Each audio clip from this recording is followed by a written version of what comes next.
Hello and welcome back to another photos here on my channel. I'm Jacob from Jacob Books Corner, and today we were going to talk about my feelings, but I realized that I really don't want to talk about my feelings. You know, not because like any particular reason. It's just I start crying and it just gets very upsetting, and so I figured we'll talk about my feelings through writing. Huh? What a good pitch, right? I think it was a good idea. So we're gonna talk about my books. You guys have been asking for a writing history video to outline my life for you in my writing, and so yeah, we're gonna do it. I have some numbers for you, some time periods in general, and I'm gonna kind of explain where my mental health was in that time, as my mental health problems started from a very young age. I think at the age of like 6 or something. That I've had, you know, stronger problems and things, and it just progressed over the years or whatever. Doesn't really matter. So we're gonna start with the first book. I don't actually have a copy of the first book, and most of these are not gonna have a copy. But a lot of these, however, really coolly though, do have pictures to throw up on the screen. Like, I have covers and shit for it. It's super cool. Jacob was like that when he was younger. Also, I might be referring to myself in the third person a lot, so be prepared. It's easier to talk about a lot of these things when it's not directly infuriating with I. Okay, so the first one's The Lone Wolf. There's nothing I can show for you guys. I wrote this when I was in 3rd grade. It's about a girl who adopts a Siberian Husky. She's like, I don't know, 7. And they go out and they adopt a Siberian Husky from a pound. He ends up being a wolf, they find out, because the wolf kills the cat or whatever. And the now answer would be like they would have to put it down and be like this really traumatic thing. But the then thing was they put it out into the wild, and it was a short story I wrote, and that has to do with a lot of different things that were going on in my life, and you know, you can reflect on that now. You couldn't reflect on that then. The other thing, which I would say truly got me into writing, that came before this, and that was Twilight by Stephanie Meyer. I have to hold a lot to that book, or that series, because it played a lot in my life, as we're going to talk about. I wrote a story called The Cave. Now, you guys can't really tell, but it's definitely going to be part of the fun. This is the original. Like, all this, I wrote when I was in 3rd grade. 3rd grade. Not that this was an accomplishment, which it was, because 3rd grade, but it was more like, it's so old, because it's 3rd grade. You know, I will be a sophomore in college when I go back to college, but I took a year off, and so I get longer than that, and 12 minus 3 is 9, and then add to like 11 years old this is, or something like that. Shit made me feel old. Okay, anyway. I probably wrote this when I was like 9 or 10, so that makes sense though. Anyway. This is about a boy and a girl who fall in love, and hetero Jacob is like trying to come through. And it was about a boy and a girl who fall in love, and it's like the typical, I'm a vampire, oh my god. There's a kissing scene really early on, because like old Jacob was mad that the kissing scene happened so late in the book of Twilight. I did not understand angst. I do now. It took me a long time to figure it out though. And so that story actually followed me up until 7th grade. I was working on Furley through 7th through 6th grade. 3rd through 6th grade, going up into 7th grade, but 7th grade there is a very particular story which we'll talk about. And it ended up going from this novel to a play, to a co-written story that didn't go anywhere, to an actual full-length novel that had 2 different versions. I wrote one version that was like 20,000 words or something long, and I wrote another version which was 46,000 words long, which was pretty great for Jacob when he wrote this the first time. I couldn't actually tell you when these are originally written, just know they're in that time period of my life. 7th grade was horrible for Jacob. He was extremely depressed, extremely sad, and so I wrote most of these stuff in 7th grade. I wrote a whole book in 7th grade in my 2 weeks, because of how depressed I was. You know, we love that for us, and I don't think it's that long. I think it's like 30,000 words or something. But it was amazing for 7th grade Jacob, okay? I tell you, it was amazing. And this one ended up being about Jordan and Taylor, and same concept, basically. Boy falls in love with girl, girl finds out boy's vampire, girl freaks out, drives away, freaks out, gets into a car wreck turns into this whole big thing. She ends up getting kidnapped and tortured inside a room, and ends up having a vampire child. You know? Yeah. Same, right? Same. No, you're right. It's not the same. That came out to be 46,681 words, which was pretty great. 272 pages. But more than likely that's like wrong because like, you know, when I was younger, it's like the more pages is the better, right? Yeah. In reality, it's probably like 100 and something pages. It's also written in Queer or New, which I don't like. Can you guys see that? Oh my god, you guys. You guys can't see it. Maybe if I zoom in on it. Oh, you guys can kind of see it now. Like, that looks like trash. I don't know what's wrong with you. Either way, and yeah, so if I was trying to pitch like The Cave nowadays, and like if I went back and I tried to like resell it as a vampire book, it would be an adult paranormal romance series, as there would be sequels, and it would follow these two characters, but I would do it like as an adult Twilight paranormal romance series. Yeah, you want violence, you want graphicness, and you know, lots of foul language and shit. That's where I would point you. I actually have a version of it where I printed out for a teacher. God, I hate myself for that. But over in my drawer of where it has like actual table, like content warnings or whatever. Alright, let's move on to Life Complicated. Now, Life Complicated actually does have a poster, which, you know, good for Jacob. I will throw it up on the screen if I can't find it. I'm pretty sure I have it. I have a copy of it, or I can get a copy of it. And this one, I don't know what to describe Life Complicated as, and I talked to a lot of people about it before because I really liked the idea. It was way too extreme, even for like my standards of today. I was in a very bad space, mindset, whole 9 yards, and I wrote about the pain that I was dealing with and inflicting it on my characters. This followed me for many years to come. And it was 27,000 words even. That's odd. And it was simply it was a story about these rich kids who would go and they would buy drugs, and there's a whole story about a girl who got tortured by her mom in it, and then, you know, like all these different like little stories, and it was in the vein of Gossip Girl. It was in the vein of Savages. Those chapters are extremely short, and there's like 600 of them. It's impossible. There's not. There's like 100 chapters. But I ended up really loving the characters, and it was the first story that I co-wrote. My mom was there for the whole process of it. Every time I'd write something new, I would send it to her, and she would read it. And so this was the first book that she actually sat down to read, and that she was fully in on my writing, which was a very, like, a huge moment for me because I didn't really have that. It's also the first time where I broke up the stories into 3 parts: answer, betrayal, and drugs, and whatever. And yeah, I don't know. It's also the first book that I tried using different fonts and different like lettering styles, which is fonts and different colors and things. And so this one was a very, I'd say, a big stepping stone. The Cave was a stepping stone as I showed myself I could write a book.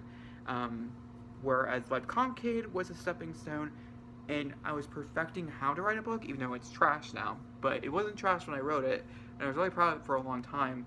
And went through so many different titles. Life Complicated is what it came out to be. There's one that was like, Fuck It, or whatever. It was super, you know, it was a lot. It's a lot. It was a lot. You know, it is a lot. And then, I generally don't remember which was next. It's either between Forbidden Dream, which we'll get into here in a second, which Forbidden Dream has one of my favorite concepts I have ever written, and I one day really do hope to go back and rewrite this book. I understand that this concept is not original anymore, but when I thought it up, oh my Jesus, was it original, and do I wish I would have, you know, made something out of it. Or it was book 1 and it was Snow, which is called Chosen. Now, Forbidden Dream actually does have a pretty cool poster. You can't even tell what the middle is, but I really do enjoy the poster itself. I thought it was cute. And so I'll throw it up on the screen. We'll talk about it first, and then we'll get into Elizabeth Snow / Chosen, which I've talked about before on my channel. That's not something new to you guys, but like it was written somewhere in here. I started writing that the third day after, well, the week after Catching Fire came out was when I started writing Chosen. So I don't know what day that is, but yeah. Forbidden Dream, like I said, had one of my favorite concepts I've ever written in a story. It was like 19 chapters long, and it was a full-fledged novel. I mean, I wrote it from beginning to end, And yeah, this was the first book that I wanted to make the book longer, I should say. And I started paying attention to those things. And so this turned out to be 68,447 words. And I had to write this in between 7th and like the summer of 9th grade. Probably even less than that. I probably wrote this 8th grade. I don't even know. I couldn't tell you. There was a version up on Wattpad for a very long time of the story because, like I said, I was extremely proud of it and I loved the concept so much. And so I sent it to like one of my favorite Wattpad readers, and she read it and she commented through the whole thing, and it was like one of the best experiences I've ever had. And so Wattpad, once again, is a pretty big deal for me because of that reason. Either way, I did have a quote though. Let's read the quote. So, the love that lasts the longest is the love that can never be, by S. Mon. And this one, oh my god. Okay, let me explain to you what this book is about, alright? One, this is the first book where the mom dies. That's influential because, like, it's going to be a theme, you know? For certain things of, like, I'm not going to tell you exactly how in case it could change, though. I really like the idea of it, though. This has a parent that dies. My parents are alive. I don't know why I killed them. This has a parent that dies. This has a parent that dies.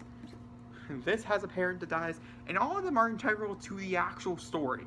Like, I mean, these are huge plot points. I use parent as plot points. I guess I was studying Pixar. Either way. So I wrote Forbidden Dream. And I remember Forbidden Dream because it was like a dream. I wrote it all in like the span of like 3 months or 4 months. And I guess I was fast drafting back then. I just didn't realize. And it was hard. It's the most factual accurate for a book that I've never driven. Like, I drove a little bit, but like this book has a lot of driving in it, and I've never driven before. And it's about a boy who is going through a really rough period of time because someone dies. And he is trying to deal with the death of that one thing. Why is this such a huge point of my life? I don't get it. I write it in every book. No one I know who has triggered me so badly, like, has died. I don't generally know. Because a huge plot point in Broken Boys is getting over a death of some sort. I don't know. Oh, sound off in the comments if you know.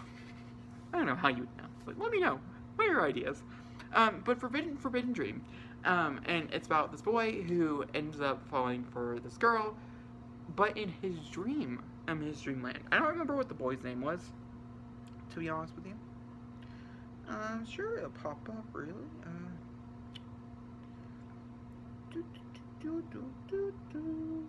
I know one of the names is like a Sapphire. I think it's one of them. I can't remember what the girl's name is either.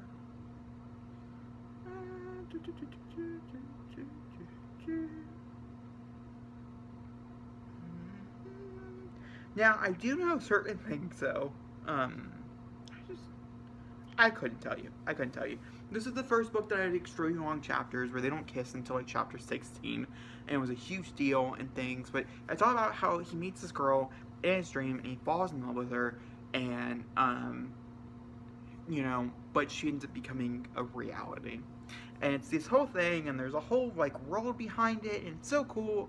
And it's like one of the first books where I don't give you guys a pure happy ending where it's kind of unsatisfying, but it's satisfying in the same way, which I adore, like, a lot. Marley? Is that the name of the girl?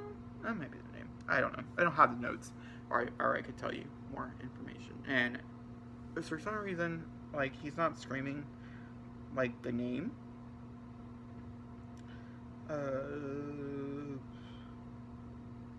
Yeah.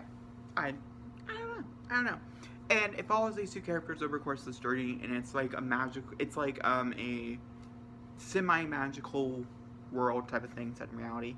And I loved it. I ate it up. It was like one of my favorite things, and I enjoyed it so much. And so I do plan on going back to this, but once again, this is a story. This idea of finding somebody in your dream and falling in love is, one, unoriginal now, which sucks because it was such a good idea. But I thought of it before these books and these stories became really popular that I was reading and that I was aware of. Alright, we're going to talk about Elizabeth Snow. So I wrote Chosen, a direct reference, just like with The Cave, to Hunger Games.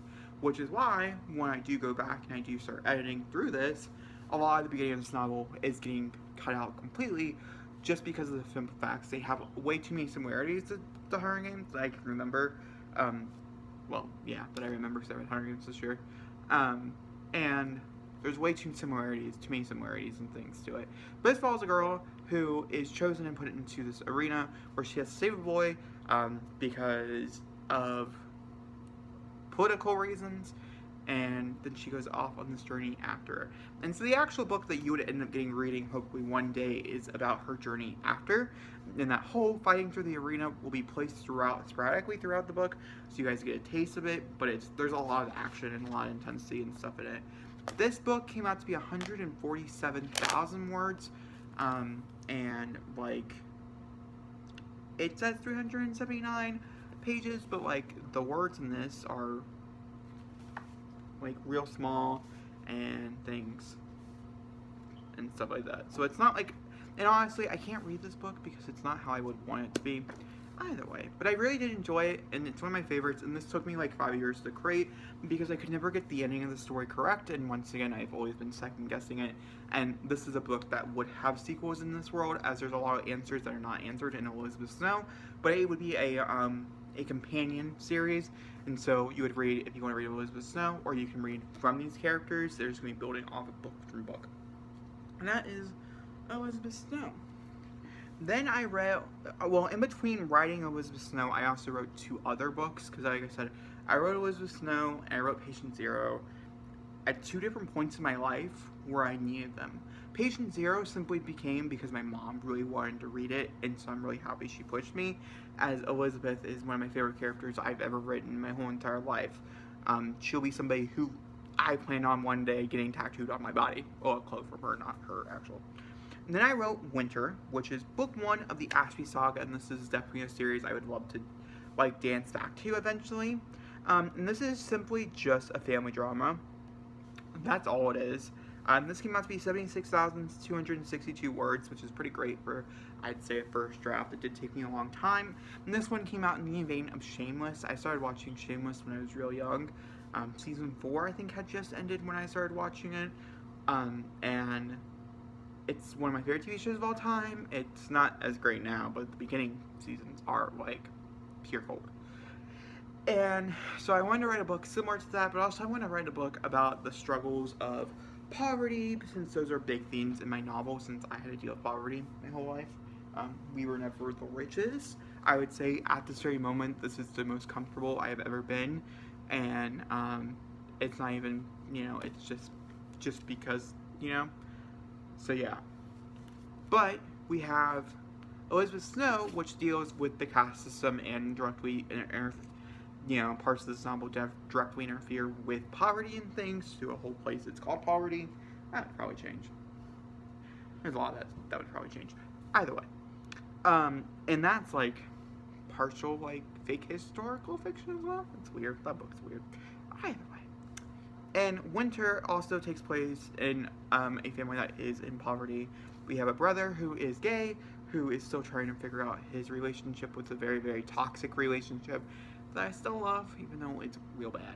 And then we also have another brother who is in college, who is doing some very unnecessary icky things. And we have a girl who is in love with her teacher. We have another character, they have a younger brother who is dealing with the outlash of their parents leaving them. And we also have a baby because of the parents leaving them and things like that. And it's all centered around winter time. It's in between, it's like a snapshot of these 3 months of all these characters, and the 3 main people have voices, with other voices scattered throughout the novels, pinpointing certain days and certain conversations and stuff. I wrote this at a time where I don't need to be writing different voices because it's all in first person. If I would re-release this book, I'd have to go back and I would probably change it to a third person story, and just take away all of that, and then we would just follow these characters on their chapters, but in third person, and so their voices can kind of mesh together, but also stay, it's like one of those books. And so yeah, that's Winter. Also has a cover, but I don't like the cover for Winter, if I'm not mistaken, because it's like, no, I think Winter's fine.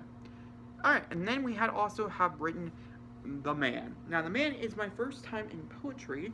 We would revisit poetry again several years later with therapy session, which we'll get to. And The Man simply follows 5 different characters as they're thrown into this somewhat fantastical world of violence and cruelty and abuse and torture and pain, and I was going through some real tough shit. And that's it. This book deals with a lot of different things, such as trauma and PTSD and trying to overcome that, and just like fun things such as like clones, but also like really, really sad things as like a society of people who train kids to grow up on drugs so they can use them as weapons as they get older. You know, it dealt with all these very complicated things that like a 9th grader shouldn't be writing about, but I did. But Replacements, which is book 2 in the Man trilogy, I eventually realized that it should be one book. So it goes Runaways, Replacements, and then Hunters. And they all have it's all based on different factions inside the world. But Replacements, I wrote in the span of like a week. It's not that long. I think it was like 200 pages in each book. It's 600 pages, the book itself. But the actual like word count is not that long. As it is a poetry book, it's not really based on, it's like 37,000 words. And I don't know if that's like lengthy for it or not. But it's still one of my all-time favorites. Also one of my mom's all-time favorites. And so this is definitely a book that I don't want to put on the back burner. It is on the back burner right now, but I definitely would want to revisit in the future. And then we will move over. Alright, so after I got done writing, Elizabeth Snow, finishing it, completing it, and everything, I also wrote another book called Church of Samuel, which I have talked about in the past before. My actual copy of Church of Samuel, like the copy that I hold up and stuff, I don't have. My dad has it. It's in a binder at his house. But Church of Samuel is about a kid. This is the first book that I wrote with a gay protagonist, so that was revolutionary. I had other gay characters throughout my novels, like Elizabeth Snow has a prominently gay character. I think The Man has a predominantly gay character, and that type of thing, because I was trying to work through my sexuality. Whereas by the time I got to Church of Samuel, I was completely out and I wasn't working through anything. I was working through a lot of different things. But this book I wanted to work through religion with, and I did it in a very negative foreshadowing. I still very much enjoy Church of Samuel, but this is one of those first books. I've been watching a lot of videos where you reflect back on your writing and you realize the problematic themes. Like, The Man has a lot of problematic themes in it, but I think the difference between true problematic and just like, it's problematic, but are you trying to do something with it? Like, I don't know, Lewis's and Justin's relationship in The Ashbys is like, it's like worse than like Hardin and Tessa and Trevor and, you know, Jesus Christ, what is it? Starts with an A. You know, and Beautiful Disaster. It's worse than those two. You know, I think Hardin is worse. So, you know, it's worse than that. But there's a whole thing that comes out of it, and there's a reason behind it, and it was a very personal thing, and yeah. Oh my god, that book has the gay, oh, wow. You know, there is a craft to working through your shit while writing, but there's also not a craft while working through your shit while writing. Either way. And with Church of Samuel, I had gotten a dream. I had a dream. It was an erotica dream. It's kind of weird to talk about, but it's true. And it was of this character. I was like a third party. I wasn't even in the dream. And this character was getting like whipped very erotically on a pole and being screamed all these vulgarities at him. And these creatures pop out and he chases them and they go through this whole school. And I had a dream that followed me for 2 weeks, that followed this one story for 2 weeks. And that whole section right there is all I took from it. That's it. Is that there was basements and that there was creatures and that type of thing. And Church of Samuel was born. Church of Samuel simply is about a kid who gets sent over into conversion therapy, and some really, really awfully weird and horrible, horrible things happen. God awful things happen to him while he is there. And then further when he leaves. And it has some of the most vile things I've ever written on page. This is a book that, like, it truly makes me nauseous when I reread it, because it's so disgusting and because this is like hardcore horror, and I mean horror in like it's one, I find it to be intense, through several of the discussion points, but also horror because it's over the top. And I think that's what it would be. I think it's much more like a satire. And I think if you look at it from a satire point, it's not as problematic if you don't look at it from a satire point, because there's a lot of hate towards the LGBT community in it. It's about conversion therapy, so that makes sense. And there's other things about it that I would love to do a deep dive one day, as I don't know if I'll ever publish it because of that. And I had already planned on writing 2 sequels, as this is technically a book about one thing, and the next book would be about another thing, and then those 2 things would collide. And yeah. Either way, I've talked about Church of Samuel before. I actually have a whole writing process of Church of Samuel on YouTube, so you guys can see the idea blossom to me completing the whole book, which is pretty cool. And that same thing goes with Broken Boys, which I'm still working through. I'm not going to really talk about very often, because there's so much, we've talked about so much already on the channel. But with Broken Boys, it was the same thing of where I watched after the movie, and I was like, is there a gay book like After? There was not. The book has thoroughly changed. It's nothing like that anymore.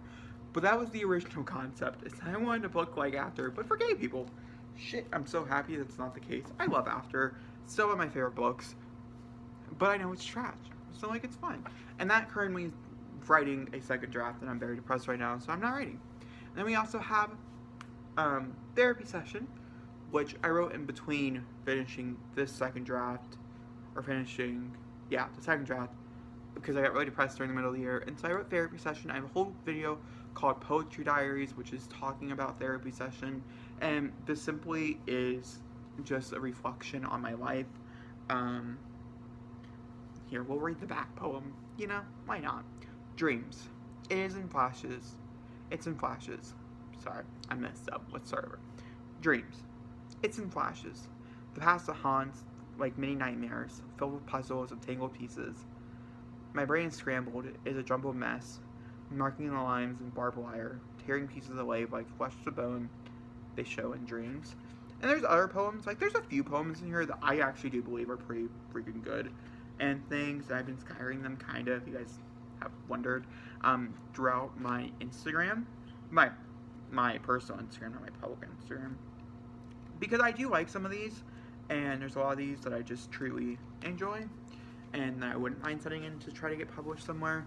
But I'm not really sure if I want to put out a whole collection, as this is what one would say truly personal. I mean, the whole, I wrote it for, this is for me. Every word written is for me. The struggles I went through, the pain that broke me and never put me back together. It's for me. The pain is for me. And I even put a trigger warning thing in here. But yeah, guys, that's my writing life. I'm still writing today, and I still do want to be a published author. We're going to try it with Broken Boys. And yeah, I want to know in the comments down below, what is your writing life like? Let me know. And also, if you guys want to know my mental health, where I'm at, would you guys like a video on that? Also, would you guys like a video on my college experience, why I decided to take a year off? Two unrelated things, I get it, but both very important for this. Also, would you like to write a book with me? I have this idea in the back of my mind, I've had it for a while, where I would sit down and we would develop a whole book together and we would write it together. I don't really know how to accomplish it, but I think that's a perfect idea to put out in the universe. So yeah, if you guys enjoyed this video, please give me a big thumbs up. The only editing that will be is putting things up on the screen. I think this needs to be a pretty unedited video. So yeah, you guys can go ahead and make it thumbs up. Don't comment down below. Hit share and I'll see you all next time for another video. Thank you for watching and goodbye.